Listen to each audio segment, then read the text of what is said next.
নমস্কার বন্ধুরা, তো দেখো আমি আবারও চলে এসেছি তোমাদের সাথে একটি নতুন ভিডিও শেয়ার করতে। এই ভিডিওটা কিন্তু ছিল আমার মহাকুম্ভ যাত্রা। জীবনে প্রথমবার আমি কিন্তু গিয়েছিলাম দেখো কোনো যাত্রা করতে, আর এরকম হবে কোনো দিনও ভাবতে পারিনি।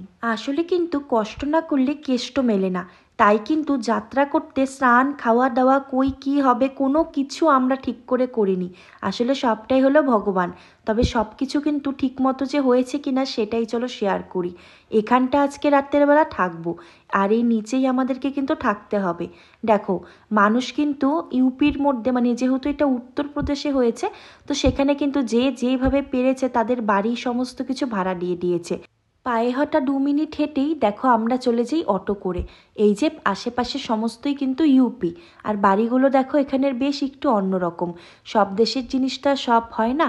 অটো কিন্তু আমাদেরকে একটুখানি নিয়ে এসেই নামিয়ে দেয়, কেননা সামনে আর যেতে পারবে না, সামনে রাস্তা বন্ধ।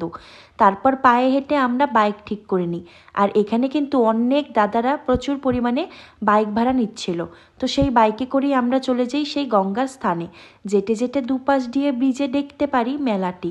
আর মেলাটি কিন্তু দেখো প্রচুর বড় ছিল, মানে অনেকটাই বড়, প্রায় এখানে 2 দিন লেগে যেত ঘুরলে। কিন্তু আমাদের যেহেতু সেদিনে ব্যাক করতে হবে বেনারসের উদ্দেশ্যে, সেই জন্য। আর বেনারসটার ব্লগ কিন্তু তোমাদের সাথে পরের পার্টে শেয়ার করব। দেখো প্রায় অনেক কিলোমিটার, প্রায় মিনিমাম এখানে বাইকে করে আমরা 5 কিলোমিটার চলে আসি। চলে এসে তারপর কিন্তু আমরা মহাকুম্ভে নেমে যাই। সেখান থেকে নেমে আবারও পায়ে হাঁটা আমাদের 15 মিনিট। পায়ে নেমেই বাস, তারপর আমরা চলে যাব মহাকুম্ভের উদ্দেশ্যে। এবারে নামবো স্নান করতে। আর দেখো কত পরিমাণ দর্শনার্থীর ভিড়। সমস্ত মানুষ কিন্তু তখন প্রায় স্নান করে চলেও যাচ্ছিল। আসলে স্নান করার কিন্তু সময়টাকে 3টা টাইম। তো দেখো শেষ পর্যন্ত আমি আর তোমাদের দাদাভাই কিন্তু স্নান করতে পেরেছি।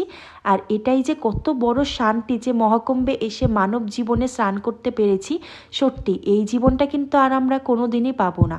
মহাকুম্ভটা হয় 144 বছর পরে, তবে মানব জীবনে এটাই একটা বড় শান্তি। স্নান করে মনের দিক থেকে কতটা যে শান্তি পেলাম। সমস্ত কিছু হলো, তো এবার আমরা কিন্তু যাব কাশীর উদ্দেশ্যে, যেহেতু বেনারস ঘুরবো, বেনারসের নৌকায় উঠবো। তো তোমাদের দাদাভাইকে বলেছি, তো এখন আমরা সবাই মিলে যাব কাশীতে।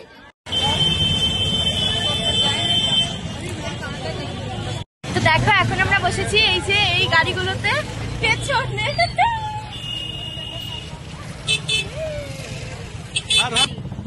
হোটেলের উদ্দেশ্যে আর পেছনে।